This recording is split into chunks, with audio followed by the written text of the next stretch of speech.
وہ اس وقت دشمن کے سامنے پہنچے جب دشمن کا دوپہر کا کھانا تیار ہو چکا تھا۔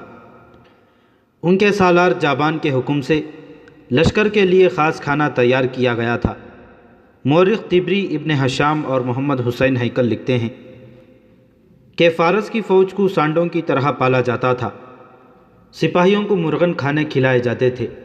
فارس کے شہنشاہوں کا اصول بلکہ عقیدہ یہ تھا کہ مضبوط اور مطمئن فوج ہی سلطنت اور تخت و تاج کی سلامتی کی ضامن ہوتی ہے۔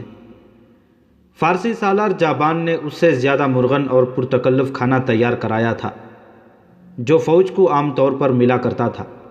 اس کھانے کا ذکر تاریخوں میں بھی آیا ہے۔ بے شمار جانور ذبح کر دیے گئے تھے۔ گوشت کے علاوہ کئی چیزیں پکائی گئی تھیں۔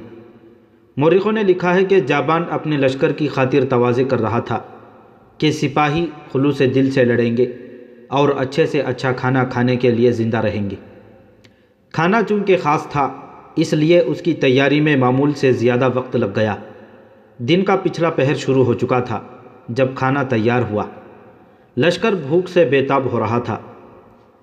جب لشکر کو اطلاع دی گئی کہ کھانا تیار ہو گیا ہے اور لشکر کھانے کے لیے بیٹھ جائے، عین اس وقت گشتی سنتریوں نے اطلاع دی کہ مسلمانوں کی فوج سر پر آ گئی ہے۔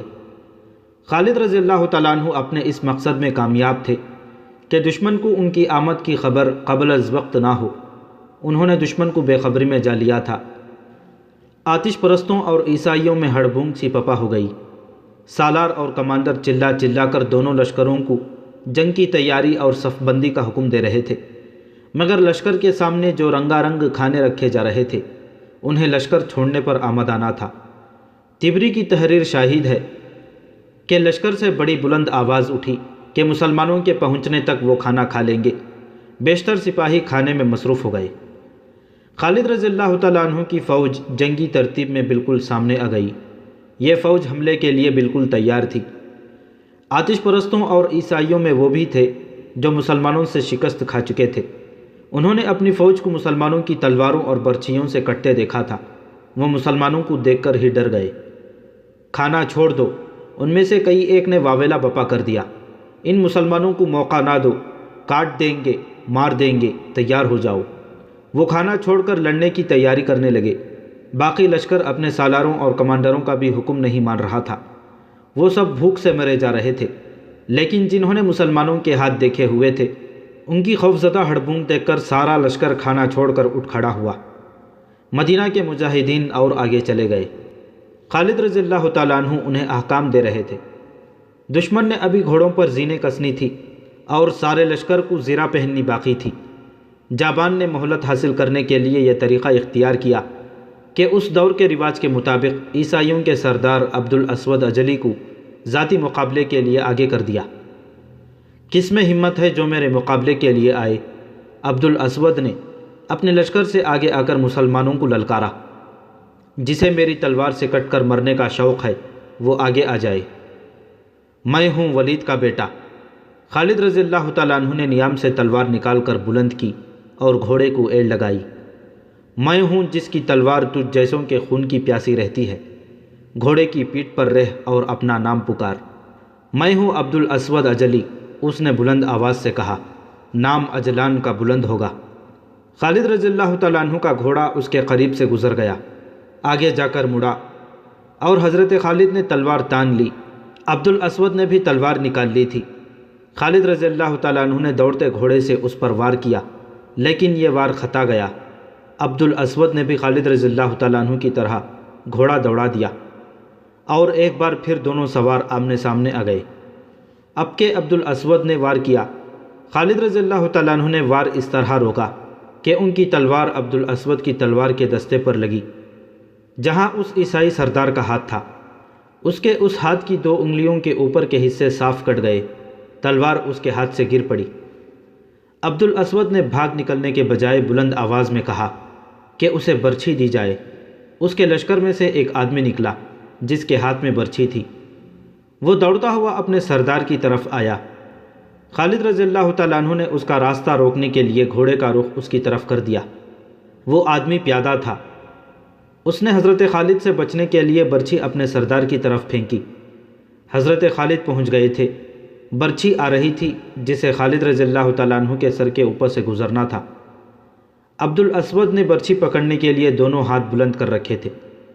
خالد رضی اللہ تعالیٰ عنہ نے برچھی کو تلوار ماری۔ برچھی کٹ تو نہ سکی لیکن ان کا مقصد پورا ہو گیا۔ برچھی راستے میں رک گئی اور گر پڑی۔ خالد رضی اللہ تعالیٰ عنہ نے گھوڑے کا رخ عبد الاسود کی طرف کر دیا۔ اب یہ شخص وار سے صرف بچ سکتا تھا، وار کو روکنا اس کے بس کی بات نہیں تھی۔ حضرت خالد نے بغرض تماشا اسے ادھر ادھر بھگایا۔ ابن ولید، خالد کے ایک سالار نے بلند آواز میں کہا، اسے ختم کرو، دشمن تیار ہو رہا ہے۔ خالد رضی اللہ تعالیٰ عنہ نے گھوڑے کی رفتار تیز کر کے اور اسود کے قریب سے گزرتے تلوار برچھی کی طرح ماری۔ عبد الاسود نے گھوڑے کے ایک پہلو پر جھک کر بچنے کی کوشش کی، لیکن حضرت خالد رضی اللہ تعالیٰ عنہ کی تلوار اس کے دوسرے پہلو میں اتر گئی۔ عبد الاسود سنبھل گیا لیکن وہ بھاگا نہیں۔ خالد رضی اللہ تعالیٰ عنہ نے اسے پیچھے سے آ کر اس پر ایسا وار کیا کہ اس کی گردن اس طرح کٹی کہ سر ڈھلک کر ایک کندھے پر چلا گیا۔ گردن پوری نہیں کٹی تھی۔ ادھر عیسائیوں کا سردار عبد الاسود گھوڑے سے گرا۔ ادھر دریائے فرات کی طرف سے بے شمار گھوڑوں کے دوڑنے کا شور سنائی دیا۔ گھوڑے سرپٹ دوڑتے آ رہے تھے۔ اس پہلو پر عیسائیوں کا لشکر تھا۔ گھوڑ سواروں کے ہاتھوں میں برچھیاں تھیں۔ گھوڑے عیسائیوں کے لشکر میں جا گھسے اور سواروں کی برچھیوں نے انہیں چھلنی کرنا شروع کر دیا۔ عیسائیوں کی توجہ سامنے مسلمانوں کی طرف تھی۔ وہ مقابلے کے لیے سنبھل نہ سکے۔ میں ہوں حارثہ کا بیٹا مثنیٰ، اس شور و غوغا میں سے ایک للکار سنائی دے رہی تھی۔ ہم بھی تم میں سے ہیں، میں ہوں مثنیٰ بن حارثہ۔ یہ مثنیٰ کا سوار دستہ تھا جسے اس نے خالد رضی اللہ تعالیٰ عنہ کو بتا کر لشکر سے الگ رکھا تھا۔ وہ چھاپہ مار جنگ لڑنے کا ماہر تھا اور اس جنگ میں لڑائی کا یہ طریقہ بے حد ضروری تھا۔ وجہ یہ تھی کہ یہ میدان جنگ بمشکل 2 میل وسیع تھا۔ اس کے دائیں اور بائیں دریا تھے۔ خالد رضی اللہ تعالیٰ عنہ نے پہلے ہی کہہ دیا تھا، اس میدان میں وہ اپنی مخصوص جنگی چالیں نہیں چل سکیں گے۔ اپنے سالاروں سے انہوں نے کہا تھا کہ آمنے سامنے کی لڑائی میں وہ صرف اس صورت میں کامیاب ہو سکتے ہیں کہ دشمن پر بہت تیز اور شدید حملہ کیا جائے، بلکہ حملہ موج در موج ہو، یعنی ایک دستہ دشمن سے ٹکر لے کر پیچھے ہٹے اور دوسرا دستہ حملہ کر دے۔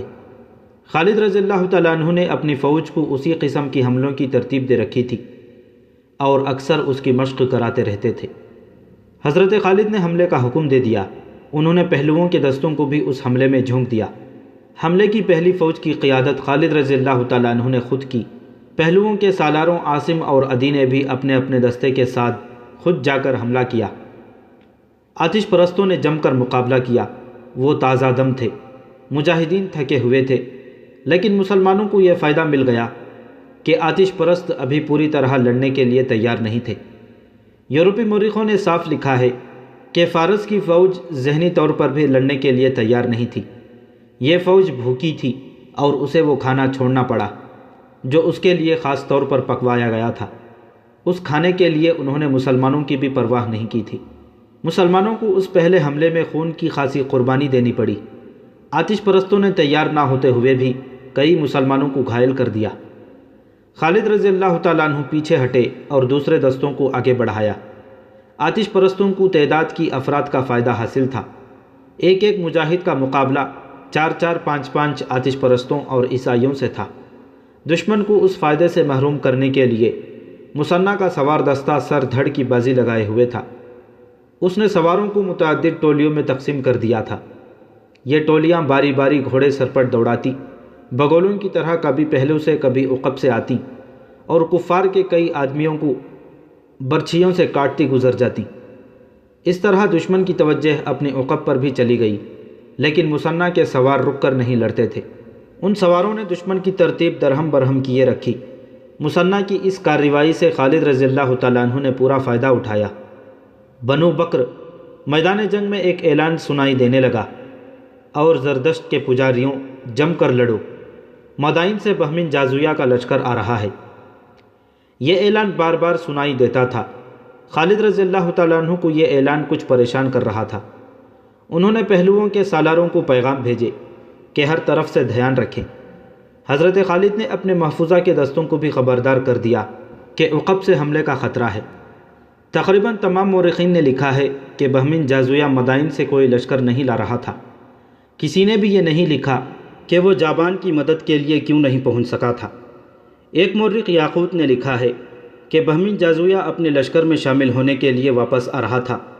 راستے میں اسے اس لڑائی سے بھاگے ہوئے کچھ سپاہی مل گئے جنہوں نے اسے الیس کی جنگ کا حال سنایا۔ جازویہ آگے آنے کے بجائے وہیں رک گیا۔ اس کا مقصد یہ تھا کہ شکست اس کے کھاتے میں نہ لکھی جائے۔ بہرحال اس اعلان نے کہ مدائن سے جازویہ فوج لا رہا ہے مسلمانوں میں نئی روح پھونک ڈالی۔ خالد رضی اللہ تعالیٰ عنہ نے اعلان کیا کہ مدائن کے لشکر کے پہنچنے سے پہلے اس لشکر کا صفایا کر دو، لیکن آتش پرست اور عیسائی چٹانوں کی طرح ڈٹے ہوئے تھے۔ خالد رضی اللہ تعالیٰ عنہ دعا تو کرتے ہی تھے، لیکن یہ پہلا موقع تھا کہ حضرت خالد گھوڑے سے اترے، زمین پر گھٹنے ٹیکے اور ہاتھ بلند کر کے دعا کی، خدائے ذوالجلال ہمت عطا فرما کہ ہم اس لشکر کو نیچا دکھا سکیں۔ میں عہد کرتا ہوں کہ میں تیرے دین کے دشمنوں کے خون کا دریا بہا دوں گا۔ اب کے خالد رضی اللہ تعالیٰ عنہ نے نئے جوش و خروش سے حملے کروائے۔ پہلوؤں کے دونوں سالاروں نے دشمن کو نیم دائرے میں لے لیا۔ عقب سے مثنہ بن حارثہ کے سواروں نے اپنی چھاپہ مار کارروائیاں جاری رکھیں۔ 2-3 گھنٹے بعد صاف نظر آنے لگا کہ دشمن کے قدم اکھڑ رہے ہیں۔ چونکہ دشمن کی تعداد زیادہ تھی، اس لیے اس کے مرنے اور زخمی ہونے والوں کی تعداد بھی زیادہ تھی۔ یہ حالت دیکھ کر آتش پرستوں اور عیسائیوں کے وہ لوگ جو پہلی 3 جنگوں سے زندہ بھاگ نکلے تھے، حوصلہ ہار بیٹھے اور جانیں بچانے کے لیے میدان جنگ سے کھسکنے لگے۔ پھر لشکر کے دوسرے لوگ بھی پیچھے ہٹنے لگے۔ یہ صورت دیکھ کر مسلمانوں نے اپنے حملوں میں مزید شدت پیدا کر دی۔ پھر اچانک یوں ہوا کہ کفار نے بھاگنا شروع کر دیا۔ تعاقب کرو، خالد رضی اللہ تعالیٰ عنہ نے اپنے تمام لشکر میں قاصد اس پیغام کے ساتھ دوڑا دیے اور بلند آواز میں اعلان بھی کرایا، انہیں بھاگنے مت دو، انہیں قتل بھی نہ کرو، زندہ پکڑ کر لاؤ۔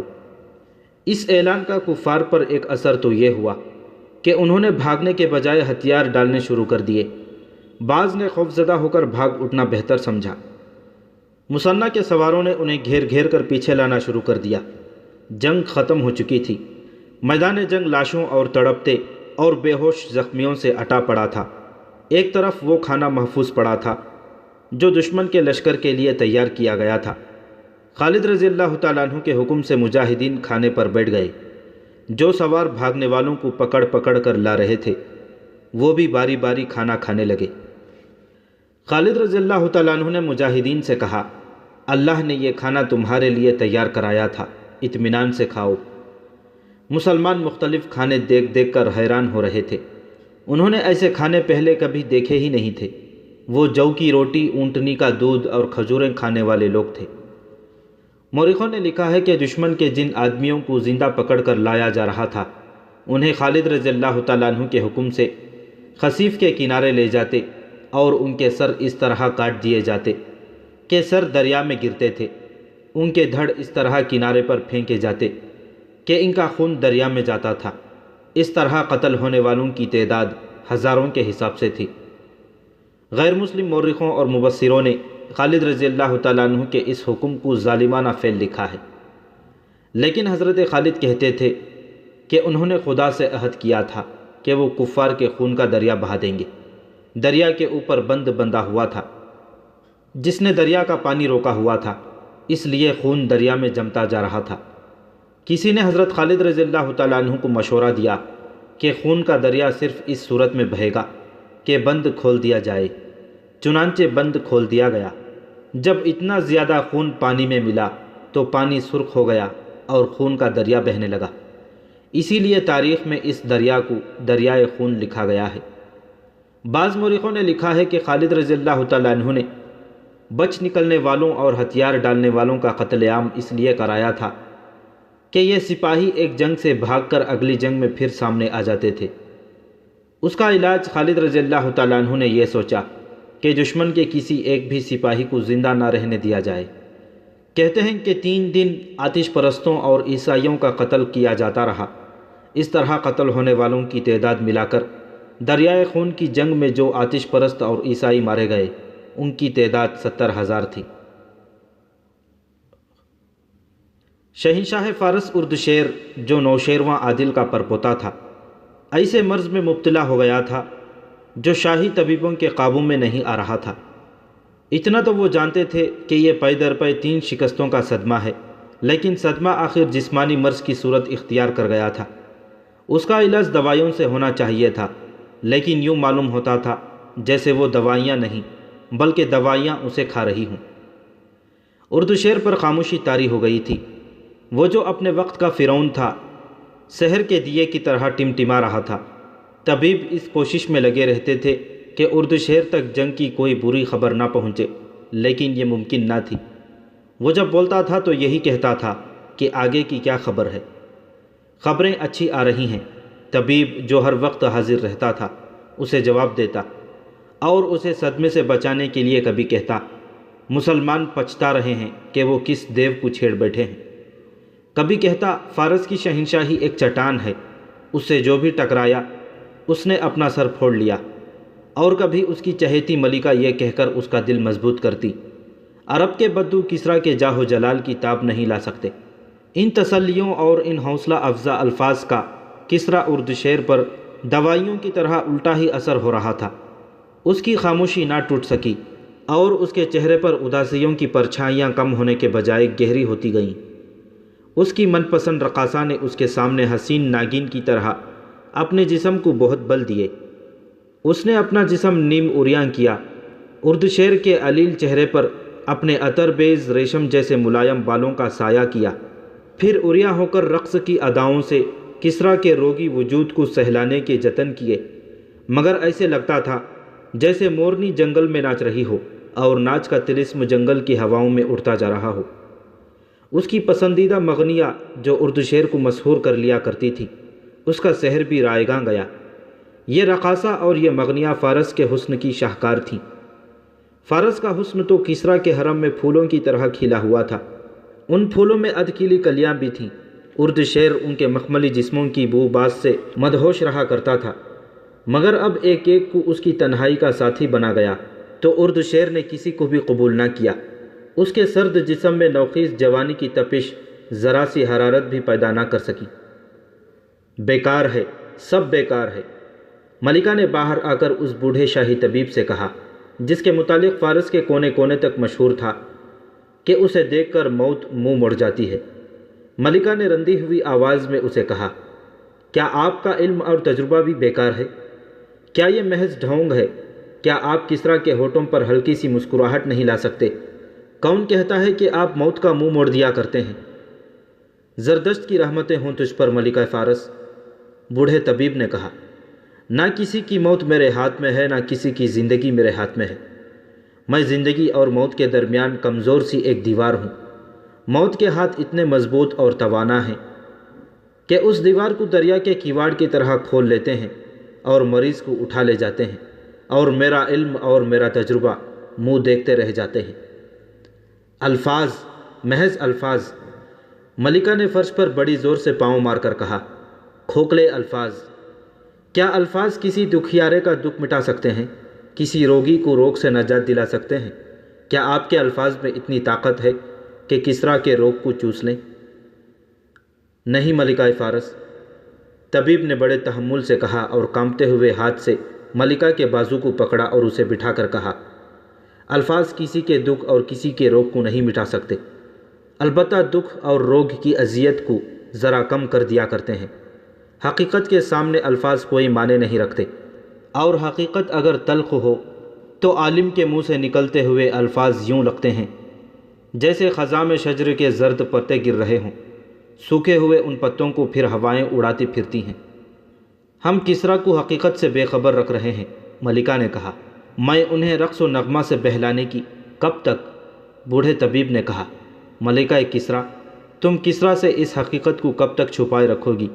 یہ رقص اور یہ نغمے اور یہ مخمل جیسے نرم و ملائم اور نوخیز جسم کسریٰ اردشیر کا دل نہیں بہلا سکتے۔ اگر کسریٰ صرف شہنشاہ ہوتے تو وہ اپنے آپ کو بڑے حسین فریب دے سکتے تھے، فرار کے بڑے دلکش راستے اختیار کر سکتے تھے، لیکن وہ جنگجو بھی ہیں۔ ان کے گھوڑے کے سوموں نے زمین کے تختے کو ہلا ڈالا تھا۔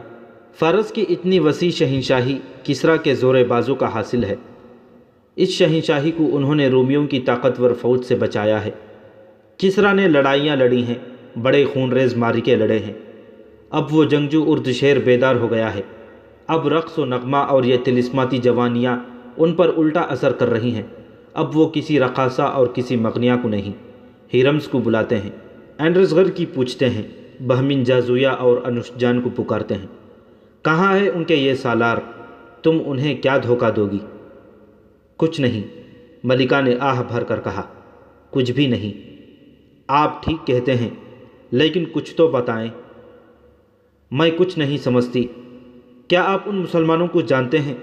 یہاں چند عیسائی آئے تھے، وہ کہتے ہیں کہ مسلمانوں میں کوئی پر اسرار طاقت ہے جس کا مقابلہ کوئی نہیں کر سکتا، اور میں نے دیکھا ہے کہ دجلہ اور فرات کے درمیان علاقے میں ہم نے جن مسلمانوں کو آباد کر کے انہیں اپنا غلام بنا رکھا تھا اور جنہیں ہم کیڑے مکوڑوں سے بڑھ کر کچھ نہیں سمجھتے تھے، وہی مدینہ والوں کا بازو بن گئے ہیں، اور ہمارا لشکر ان کے آگے بھاگا بھاگا پھر رہا ہے۔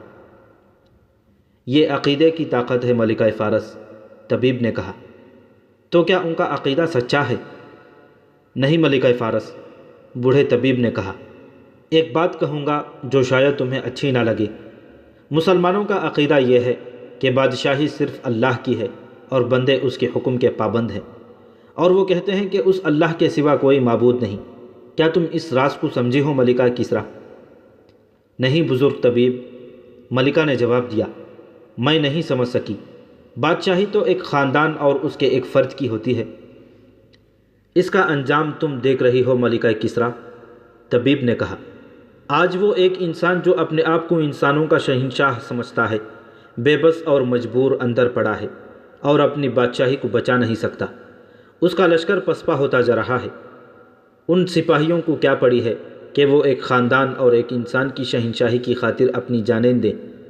وہ جو ہزاروں کی تعداد میں مر رہے ہیں، وہ بھاگتے ہوئے مر رہے ہیں۔ وہ جب دیکھتے ہیں کہ مال غنیمت تو ہے ہی نہیں، پھر لڑیں کیوں؟ وہ تمہارے خزانے سے ماہانہ وصول کرنے کے لیے زندہ رہنا چاہتے ہیں۔ اور مسلمان، طبیب نے کہا، مسلمان کسی ایک انسان کے آگے جواب دہ نہیں۔ وہ اللہ کی خوشنودی کے لیے لڑتے ہیں اور اپنے امیر کا حکم مانتے ہیں۔ یہی وجہ ہے کہ وہ اتنی کم تعداد میں بھی طوفان کی طرح بڑے آ رہے ہیں۔ ملکہ فارس، عقیدہ اپنا اپنا اور مذہب اپنا اپنا ہوتا ہے۔ میں علم اور تجربے کی بات کرتا ہوں۔ جب ایک خاندان اور ایک انسان اپنے آپ کو شہنشاہ بنا لیتا ہے اور انسانوں کو انسان سمجھنا چھوڑ دیتا ہے، تو ایک دن آتا ہے کہ وہ اپنے ساتھ اپنی فوج کو بھی اور اپنی رعایا کو بھی تباہی کے گڑھے میں پھینک دیتا ہے۔ میں نہیں سمجھ سکتی، ملکہ نے کہا۔ میں سمجھنا نہیں چاہتی، میں صرف یہ چاہتی ہوں کہ کسریٰ صحت یاب ہو جائیں۔ کچھ کرو بزرگ طبیب، کچھ کرو۔ کچھ نہیں ہو سکتا ملکہ فارس، طبیب نے کہا، کچھ نہیں ہو سکتا۔ صرف یہ خبر لے آؤ کہ مسلمانوں کو فارس کی سرحد سے نکال دیا گیا ہے، یا خالد بن ولید رضی اللہ تعالیٰ عنہ کو زنجیروں میں باندھ کر کسریٰ کے دربار میں لے آؤ، تو کسریٰ اٹھ کھڑے ہوں گے۔ ایسی خبر کہاں سے لاؤں؟ ملکہ نے رنجیدہ اور شکست خوردہ لہجے میں کہا۔ مدینہ کے اس سالار کو کیسے زنجیروں میں باندھ کر لے آؤں؟ اگر میرے سالار شکست کھا کر زندہ آ جاتے تو میں ان کی ٹانگیں زمین میں گاڑ کر ان پر کتے چھوڑ دیتی۔ وہ سر جھکائے ہوئے چل پڑی۔ ایک گھوڑا سرپٹ دوڑتا آیا اور محل کے باہر رکا۔ ملکہ دوڑتی باہر گئی، بوڑھا طبیب بھی اس کے پیچھے گیا۔ وہ ایک کمانڈر تھا۔ گھوڑے سے کود کر وہ ملکہ کے سامنے دو زانو ہو گیا۔ اس کا منہ کھلا ہوا تھا، آنکھیں سفید ہو گئی تھیں، چہرے پر صرف تھکن ہی نہیں گھبراہٹ بھی تھی۔ کوئی اچھی خبر لائے ہو؟ ملکہ نے پوچھا اور شاہانہ جلال سے بولی، اٹھو اور فوراً بتاؤ۔ کوئی اچھی خبر نہیں، کمانڈر نے ہانپتی ہوئی آواز میں کہا۔ مسلمانوں نے پورا لشکر کاٹ دیا ہے۔ انہوں نے ہمارے ہزاروں آدمیوں کو پکڑ کر دریائے خصیف کے کنارے اس طرح قتل کر دیا ہے کہ دریا میں خون چل پڑا۔ دریا خشک تھا۔ مسلمانوں کے سالاروں نے اوپر سے دریا کا بند کھلوا دیا تو وہ واقعی خون کا دریا بن گیا۔ تم کیوں زندہ واپس آ گئے ہو؟ ملکہ نے غضبناک آواز میں پوچھا۔ کیا تم میرے ہاتھوں کٹنے کے لیے آئے ہو؟ میں اگلی جنگ لڑنے کے لیے زندہ آ گیا ہوں، کمانڈر نے جواب دیا۔ میں چھپ کر اپنے لشکر کے قیدیوں کے سر جسموں سے الگ ہوتے دیکھتا رہا ہوں۔ خبردار، ملکہ نے حکم دیا، یہ خبر یہیں سے واپس لے جاؤ۔ شہنشاہ فارس یہی خبر سننے کے لیے زندہ ہیں، اردشیر کی آواز سنائی دی۔ ملکہ اور طبیب نے دیکھا، اردشیر ایک ستون کے سہارے کھڑا تھا۔ دو بڑی حسین اور نوجوان لڑکیوں نے اس کے ہاتھ اپنے کندھوں پر رکھے ہوئے تھے۔ یہاں آؤ، اس نے کمانڈر کو حکم دیا۔ میں نے محسوس کر لیا تھا کوئی آیا ہے، کہو کیا خبر لائے ہو؟ کمانڈر نے ملکہ اور طبیب کی طرف دیکھا۔ ادھر دیکھو، اردشیر نے گرج کر بولا۔ بولو۔ کمانڈر نے وہی خبر سنا دی جو ملکہ کو سنا چکا تھا۔ کسریٰ اردشیر آگے کو جھک گیا۔ دونوں لڑکیوں نے اسے سہارا دیا۔ ملکہ نے لپک کر اس کا سر اوپر اٹھایا۔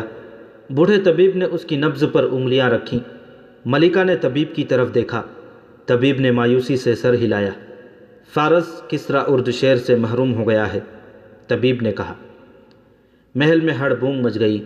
اردشیر کی لاش اٹھا کر اس کمرے میں لے گئے جہاں اس نے کئی بار کہا تھا کہ عرب کے ان لٹیرے بدوؤں کو فارس کی سرحد میں قدم رکھنے کی جرأت کیسے ہوئی ہے۔ اس نے اسی کمرے میں ولید کے بیٹے خالد رضی اللہ تعالیٰ عنہ اور حارثہ کے بیٹے مثنیٰ کو زندہ یا مردہ لانے کا حکم دیا تھا۔ اپنے حکم کی تعمیل سے پہلے ہی اس کمرے میں اس کی لاش پڑی تھی۔ وہ شکستوں کے صدمے سے ہی مر گیا تھا۔ ملکہ نے حکم دیا کہ لڑنے والے لشکر تک کسریٰ کی موت کی خبر نہ پہنچنے دی جائے۔ مسلمانوں کے پڑاؤ میں ایک گھوڑا سرپٹ دوڑتا داخل ہوا۔ اس کا سوار چلا رہا تھا، کہاں ہے ولید کا بیٹا؟ گھوڑ سوار بازو بلند کر کے لہراتا آ رہا تھا، باہر آ ابن ولید۔ خالد رضی اللہ تعالیٰ عنہ بڑی تیزی سے سامنے آئے۔ ابن ولید، سوار کہتا آ رہا تھا، تجھ پر اللہ کی رحمت ہو، تیری دہشت نے اردشیر کی جان لے لی ہے۔ کیا تو پاگل ہو گیا ہے ابن حارثہ؟ خالد رضی اللہ تعالیٰ عنہ نے آگے بڑھ کر کہا۔ سوار مثنیٰ بن حارثہ تھا۔ وہ گھوڑے سے کودا اور اتنے پرجوش طریقے سے خالد رضی اللہ تعالیٰ عنہ سے بغلگیر ہوا کہ خالد رضی اللہ تعالیٰ عنہ گرتے گرتے بچے۔ مدائن کے محل رو رہے ہیں، مثنیٰ نے خوشی سے بے قابو آواز میں کہا۔ اردشیر کو مرے ہوئے آج 4 دن ہو گئے ہیں۔ میرے 2 آدمی مدائن کے محل میں موجود تھے۔ وہاں حکم دیا گیا ہے کہ اردشیر کی موت کی خبر اس کے لشکر کو نہ دی جائے۔ خالد رضی اللہ تعالیٰ عنہ نے اپنے دونوں ہاتھ آسمان کی طرف پھیلائے۔ میرے اللہ، انہوں نے کہا، میں تیرا شکر کس طرح ادا کروں؟ مجھے فتح کے تکبر اور غرور سے بچانا خدائے ذوالجلال۔ سب تعریفیں تیرے لیے اور صرف تیرے ہی لیے ہیں۔ خالد رضی اللہ تعالیٰ عنہ نے ہاتھ نیچے کر کے ادھر ادھر دیکھا اور بلند آواز سے کہا، اپنے تمام لشکر کو یہ مژدہ سنا دو کہ فارس کی وسیع و عریض شہنشاہی کا ستون گر پڑا ہے اور یہ اللہ کی دین ہے۔ سب سے کہہ دو کہ کسریٰ کو تمہاری دہشت نے مارا ہے۔ خالد رضی اللہ تعالیٰ عنہ مثنیٰ بن حارثہ کو اپنے خیمے میں لے گئے اور اس سے پوچھا کہ آگے کیا ہے۔ تھوڑی ہی دور فارس کا ایک بڑا شہر امنیشیا ہے، مثنیٰ نے بتایا۔ یہ شہر اس لیے بڑا ہے کہ وہاں فارس کی فوج رہتی ہے، اسے فوج کا بڑا اڈا سمجھ لو۔ یہ شہر تجارتی مرکز ہے، اس کے ارد گرد زمین بہت زرخیز ہے۔ تجارت، اناج اور باغوں کے پھلوں کی وجہ سے امنیشیا امیروں کا شہر کہلاتا ہے۔ شہر پناہ بہت مضبوط ہے، شہر کے دروازے مضبوط ہیں۔ قریب جاؤ گے تو دیوار کے اوپر سے تیروں کا مہ برسے گا۔ ولید کے بیٹے، اس شہر کے لیے جانوں کی قربانی دینی پڑے گی۔ اگر تو نے یہ شہر لے لیا تو سمجھ لے کہ تو نے دشمن کی ایک موٹی رگ اپنے ہاتھ میں لے لی ہے۔ کیا اب بھی وہاں فوج ہے؟ خالد رضی اللہ تعالیٰ عنہ نے پوچھا۔ اگر ہے تو کتنی ہوگی؟ اتنی نہیں ہوگی جتنی پہلے تھی، مثنیٰ نے جواب دیا۔ جہاں تک مجھے بتایا گیا ہے، الیس کی لڑائی میں کچھ فوج وہاں سے بھی آئی تھی۔ دریائے فرات میں ایک چھوٹا دریا آ کر گرتا تھا، اسے دریائے بادقلی کہتے تھے۔ جہاں یہ دریا ملتے تھے وہاں شہر امنیشیا آباد تھا۔ خالد رضی اللہ تعالیٰ عنہ بڑی شدت سے محسوس کر رہے تھے کہ ان کا ہر اگلا قدم پچھلے قدم سے زیادہ دشوار ہوتا جا رہا ہے۔ تاہم انہوں نے حکم دیا کہ فوراً امنیشیا کی طرف کوچ کیا جائے۔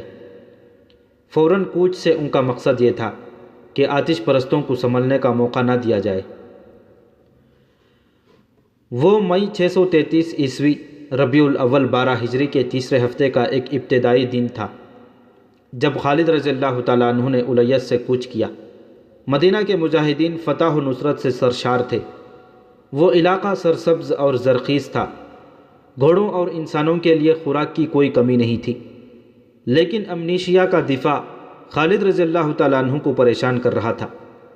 جب شہر کی دیوار اور برج نظر آنے لگے تو خالد رضی اللہ تعالیٰ عنہ نے اپنے لشکر کو روک لیا۔ مثنہ بن حارثہ ان سے الگ ہو گیا تھا۔ وہ چھاپا مار جنگ لڑنے کا ماہر تھا۔ وہ اپنے جانباز دستے کو ساتھ لے گیا تھا۔ حضرت خالد نے یہ کام اسے سونپا تھا کہ اپنے 2-4 آدمیوں کو کسی بھیس میں امنیشیا تک بھیج کر معلوم کرے کہ وہاں آتش پرستوں کا کتنا لشکر ہے۔ زیادہ دیر نہیں گزری تھی کہ مثنہ آ گیا۔ ابن ولید، اس نے حضرت خالد سے کہا، یہ دھوکہ معلوم ہوتا ہے۔ خدا کی قسم آتش پرست آمنے سامنے کی لڑائی سے منہ موڑ گئے ہیں اور اب وہ دھوکے اور فریب کی لڑائی لڑنا چاہتے ہیں۔ کیا تو یہ نہیں بتائے گا کہ تو نے کیا دیکھا ہے؟ خالد رضی اللہ تعالیٰ عنہ نے پوچھا۔ اور وہ کیسا دھوکہ ہے جو آتش پرست ہمیں دے رہے ہیں؟ شہر خالی ہے، مثنہ بن حارثہ نے کہا۔ دروازے کھلے ہوئے ہیں، برجوں میں اور دیواروں پر کوئی بھی نظر نہیں آتا۔ کیا تیرے آدمی شہر کے اندر گئے تھے؟ نہیں ابن ولید، مثنہ نے جواب دیا۔ وہ دروازوں تک گئے تھے۔ وہ تو قبرستان لگتا ہے۔ وہ کہتے ہیں کہ دروازوں میں سے انہیں نہ کوئی انسان نظر آیا نہ جانور۔ کیا تو اسے دھوکہ یا جال نہیں سمجھتا ابن ولید؟ ہاں ابن حارثہ، حضرت خالد نے کہا، میں تیرے آدمیوں پر شک نہیں کروں گا کہ وہ جھوٹ بول رہے ہیں۔ اگر انہوں نے خواب نہیں دیکھا تو ہمیں احتیاط سے آگے جانا ہوگا۔ خدا کی قسم وہ جھوٹ بولنے والوں میں سے نہیں، مثنہ نے کہا۔ ان کا ایمان اتنا کمزور ہوتا تو وہ فارسیوں کے جور و ستم سے بچنے کے لیے کبھی کے اپنا مذہب چھوڑ چکے ہوتے۔ اور سن ولید کے بیٹے، سب سے پہلے میرے آدمی شہر میں داخل ہوں گے۔ اگر یہ دھوکہ ہے، پھندا ہے، جال ہے، پہلے اس میں میرے آدمی جائیں گے تاکہ تیرا لشکر محفوظ رہے۔ خالد رضی اللہ تعالیٰ عنہ نے اپنے سالاروں کو بلایا اور انہیں بتایا کہ امنیشیا خالی پڑا ہے اور یہ دھوکہ ہوگا۔ دھوکہ یہی ہوگا کہ ہم اپنے لشکر کو شہر میں لے جائیں گے۔ خالد رضی اللہ تعالیٰ عنہ نے کہا، وہاں کوئی نہیں ہوگا۔ اچانک دروازے بند ہو جائیں گے اور ہم محاصرے میں یا پھندے میں آ جائیں گے۔ ہم فوراً شہر پر حملہ بول رہے ہیں۔ ابن حارثہ، حضرت خالد مثنہ سے مخاطب ہوئے، تیرا دستہ لشکر سے دور رہے گا، تیرا دستہ لشکر سے دور رہے گا اور تیری نظر لشکر پر ہوگی۔ اگر دشمن کہیں سے نکل آیا تو اس پر تیرا دستہ اپنے انداز سے حملہ کرے گا اور چھاپا مار قسم کے حملے کرتا رہے گا۔ تجھے اور کچھ بتانے کی ضرورت نہیں۔ باقی فوج کو انہوں نے 3 حصوں میں تقسیم کیا۔ پہلے کی طرح دائیں اور بائیں سالار عاصم بن عمرو اور سالار عدی بن حاتم کو رکھا، لیکن اب ان کے کام مختلف تھے۔ دروازے کھلے ہونے کی صورت میں خالد رضی اللہ تعالیٰ عنہ کو شہر کے اندر جانا تھا۔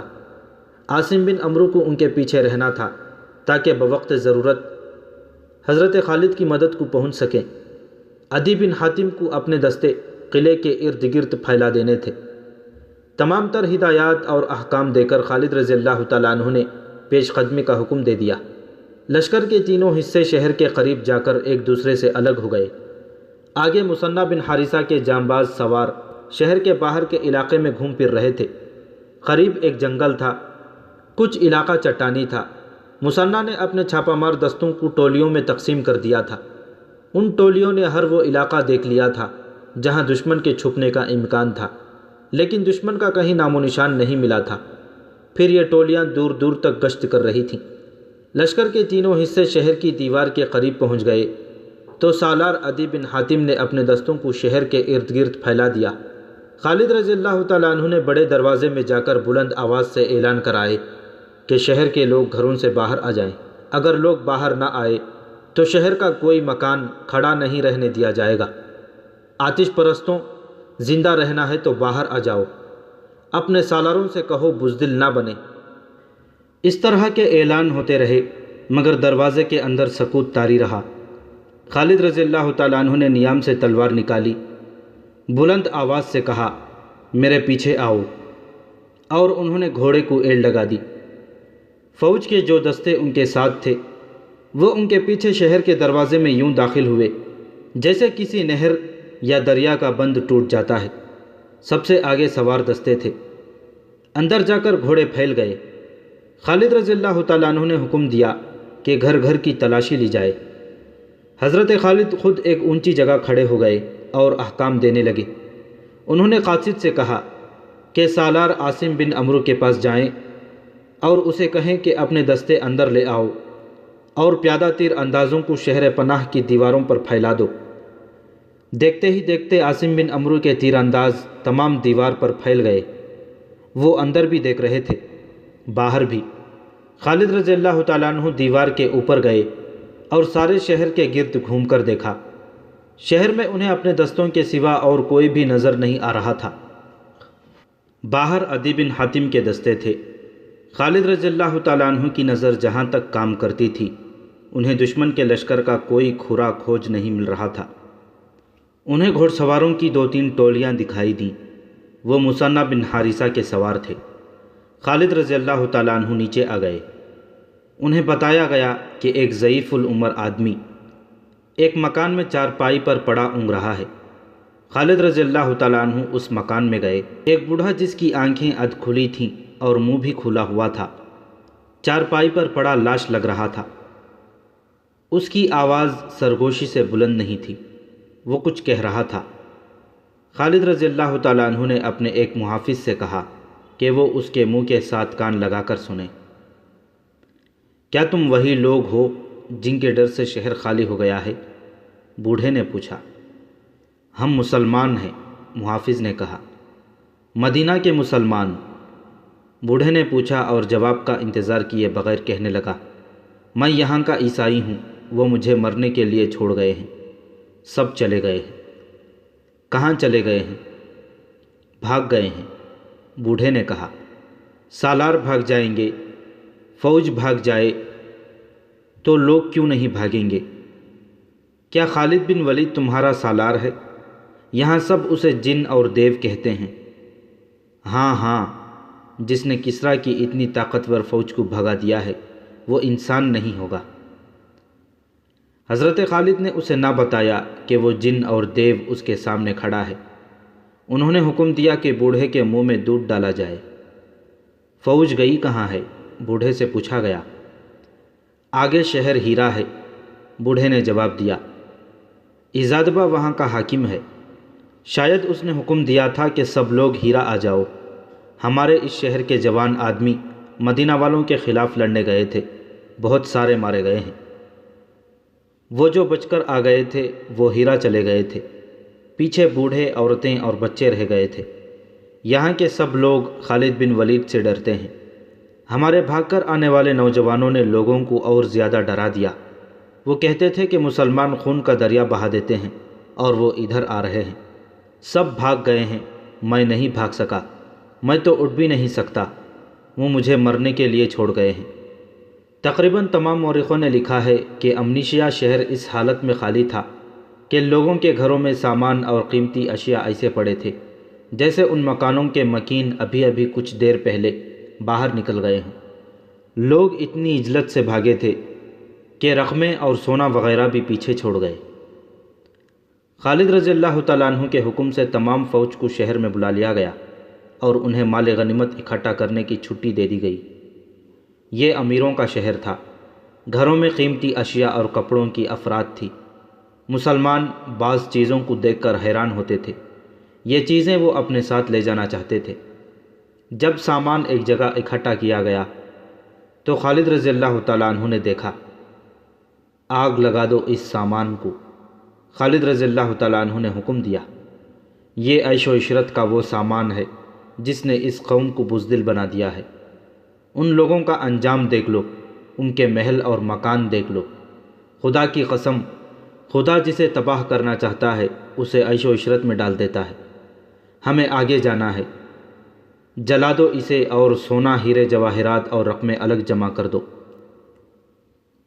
طبری نے خاص طور پر لکھا ہے کہ خالد رضی اللہ تعالیٰ عنہ نے اس خیال سے کہ قیمتی ظروف، ریشمی کپڑے اور امیر گھروں کا سامان جلا دینے کا حکم دیا تھا کہ مجاہدین جہاد سے منہ موڑ جائیں گے۔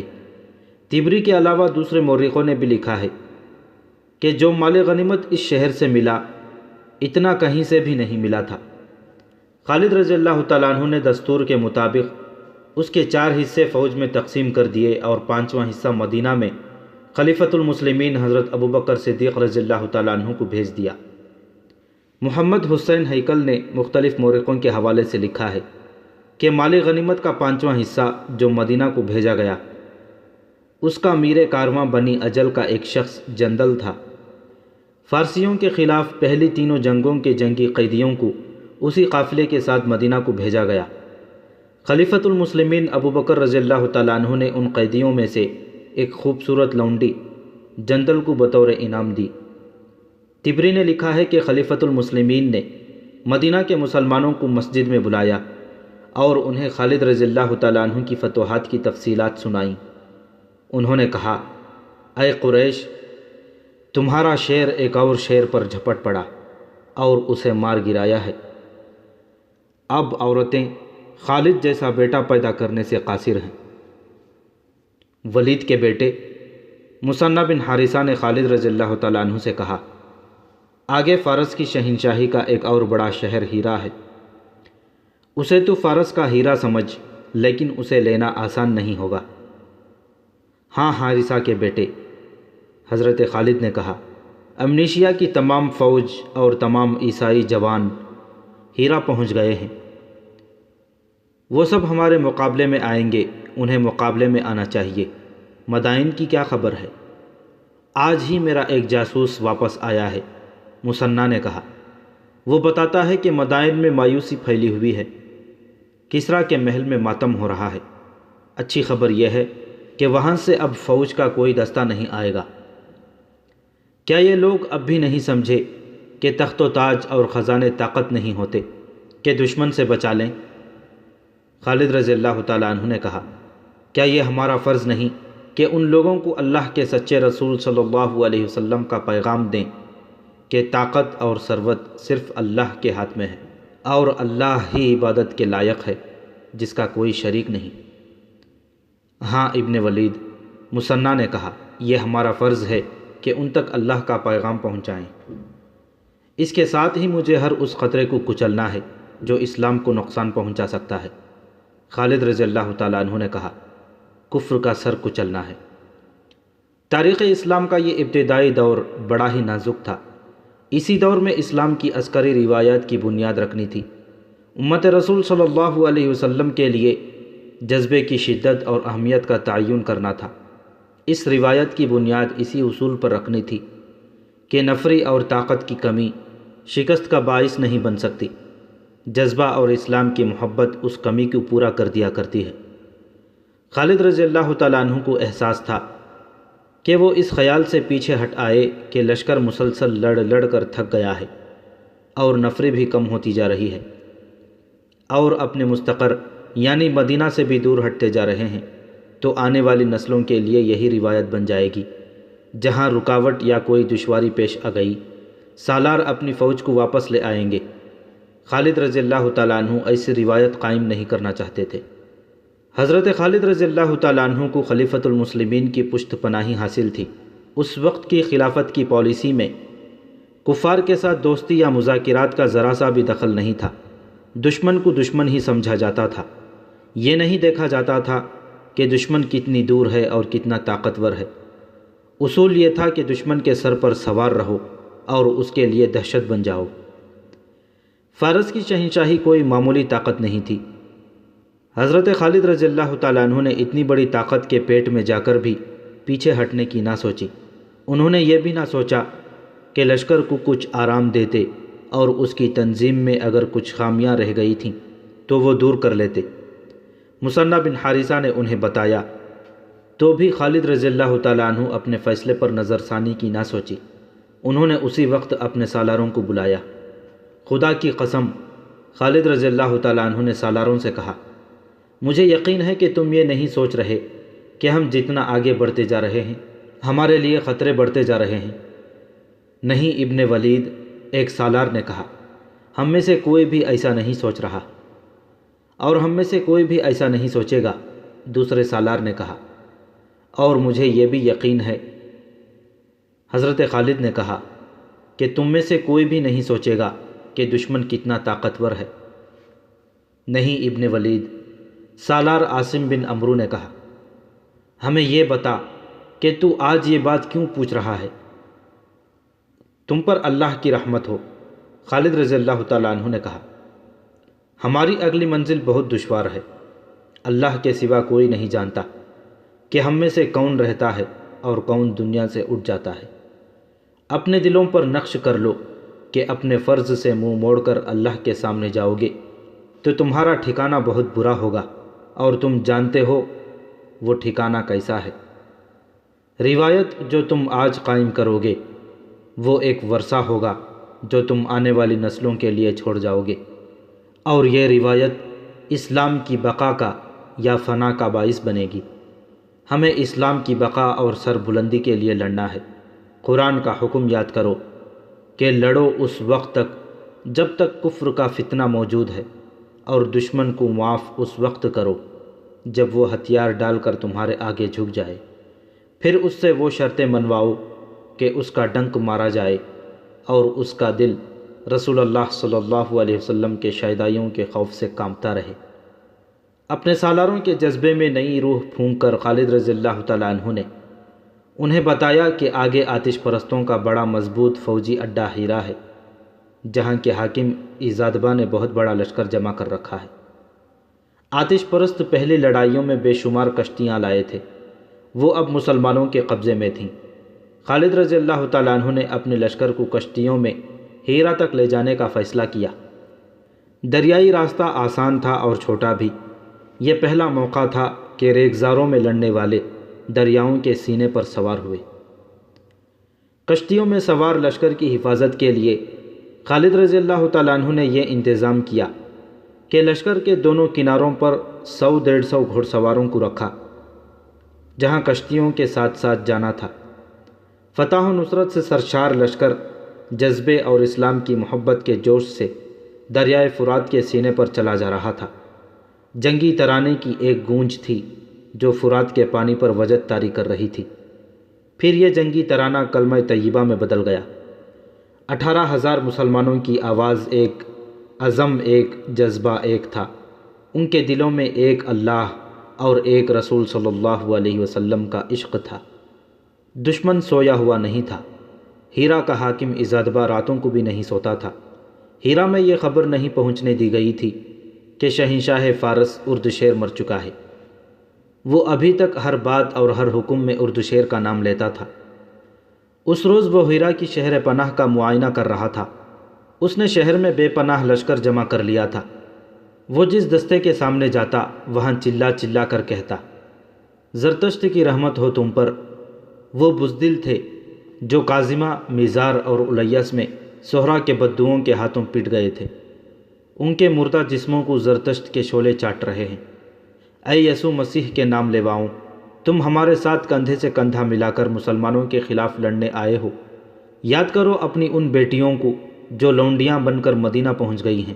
یاد کرو ان جوان بیٹیوں کو جن کے مردہ جسموں کا گوشت بھیڑیے، گیدڑ اور گوشت خور پرندے کھا گئے ہیں، اور انہیں بھی جو قیدی ہو کر مدینہ والوں کی غلامی میں جا پڑے ہیں۔ مسلمان فتح کے نشے میں بے خطر بڑے آ رہے ہیں۔ ان کے لیے ایسا خطرہ بن جاؤ کہ زندہ واپس نہ جا سکے۔ شہنشاہ فارس اردشیر تمہیں خود مبارک دینے آئیں گے، تمہیں انعام و اکرام سے مالا مال کر دیں گے۔ شہر پناہ اور برجنگ کے معائنے کے دوران اس نے دیکھا کہ دور ایک گھڑ سوار گھوڑے کو انتہائی رفتار پر دوڑاتا آ رہا ہے۔ دروازہ کھول دو، ایزادبہ چلایا، یہ سوار امنیشیا کی طرف سے آ رہا ہے۔ کئی آوازیں سنائی دیں، دروازہ کھول دو، سوار کو آنے دو۔ ایزادبہ بڑی تیزی سے دیوار سے اتر گیا۔ سوار کے پہنچنے تک دروازہ کھول دیا گیا تھا۔ سوار رفتار کم کیے بغیر اندر آ گیا۔ ایزادبا گھوڑے پر سوار تھا۔ اس نے گھوڑے کو ایڑ لگائی اور آنے والے سوار کی طرف گیا۔ دونوں گھوڑے پہلو بہ پہلو رک گئے۔ کوئی خبر؟ ایزادبا نے پوچھا۔ وہ آ رہے ہیں، سوار نے ہامتی ہوئی آواز میں کہا۔ سارا لشکر کشتیوں میں آ رہا ہے۔ وہ خالد رضی اللہ تعالیٰ عنہ کے لشکر کی پیش قدمی کی خبر دے رہا تھا۔ کشتیوں میں؟ ایزادبا نے پوچھا۔ بند سے کتنی دور ہیں؟ بہت دور، سوار نے جواب دیا۔ ابھی بہت دور ہیں۔ ایزادبا کا بیٹا سالار تھا۔ ایزادبا نے اپنے بیٹے کو بلایا۔ کسی بھی تاریخ میں اس کے بیٹے کا نام نہیں ملتا، اسے ایزادبا کا بیٹا ہی لکھا گیا ہے۔ آج تیری آزمائش کا وقت ہے میرے بیٹے، ایزادبا نے کہا۔ ایک سوار دستہ ساتھ لے اور طوفان سے زیادہ تیز رفتار بند تک پہنچ اور فرات کا پانی اس طرح پی لے کہ فرات سوکھ جائے۔ مسلمانوں کا لشکر کشتیوں میں آ رہا ہے، دیکھ تو پہلے پہنچتا ہے یا مسلمان۔ اس کا بیٹا ایک سوار دستہ لے کر بہت تیز رفتار سے شہر سے نکل گیا۔ خالد رضی اللہ تعالیٰ عنہ کا لشکر بڑی اچھی رفتار پر آ رہا تھا۔ چونکہ وہ بارش کا موسم نہیں تھا، اس لیے دریا میں پانی کم تھا، لیکن کشتیوں کے لیے کافی تھا۔ اچانک پانی کم ہونے لگا، پھر پانی ختم ہو گیا اور تمام کشتیاں کیچڑ میں پھنس کے رہ گئیں۔ مدینہ کے مجاہدین پر خوف طاری ہو گیا۔ دیکھتے ہی دیکھتے دریا کا خشک ہو جانا خوف والی بات تھی۔ خود خالد رضی اللہ تعالیٰ عنہ پریشان ہو گئے۔ مت گھبرا ولید کے بیٹے، کنارے سے مثنیٰ بن حارثہ کی للکار سنائی دی، اور مت ڈرو اہل مدینہ، آگے دریا پر ایک بند ہے، ہمارے دشمن نے بند پر پانی روک لیا ہے۔ بڑی تیزی سے سوار اپنے گھوڑے کشتیوں سے نکال لائے اور یہ دستہ سرپٹ دوڑتا بند تک پہنچا۔ ایزادبا کا بیٹا ابھی اپنے سواروں کے ساتھ وہیں تھا۔ مسلمان سواروں نے ان پر حلہ بول دیا اور ان میں سے کسی ایک کو بھی زندہ نہ چھوڑا۔ مسلمانوں نے بند کھول دیا۔ کشتیوں تک پانی پہنچا تو کشتیاں اٹھنے لگیں۔ ملاحوں نے چپو تھام لیے اور کشتیاں تیرنے لگیں۔ ایزادبا اچھی خبر کے انتظار میں دیوار پر کھڑا بے تاب ہو رہا تھا۔ اس کا ایک سالار اس کے پاس آن کھڑا ہوا۔ بہت بری خبر آئی ہے، سالار نے کہا۔ کہاں سے؟ ایزادبا نے گھبرا کر پوچھا۔ کیا میرا بیٹا؟ مدائن سے، سالار نے کہا۔ شہنشاہ اردشیر مر گئے ہیں، لیکن یہ خبر خفیہ رکھنی ہے۔ اتنے میں ایک سوار ان کے پاس آیا اور گھوڑے سے اتر کر آداب بجا لایا۔ اگر یہ میرا فرض نہ ہوتا تو میں ایسی خبر زبان پر نہ لاتا، سوار نے کہا۔ میں سن چکا ہوں، ایزادبا نے کہا۔ کسریٰ اردشیر؟ نہیں، سوار نے کہا۔ آپ کا بیٹا بند پر مارا گیا ہے، اس کے تمام سواروں کو مسلمانوں نے کاٹ ڈالا ہے۔ میرا بیٹا؟ ایزادبا کے منہ سے نکلا اور اس کا رنگ لاش کی طرح سفید ہو گیا۔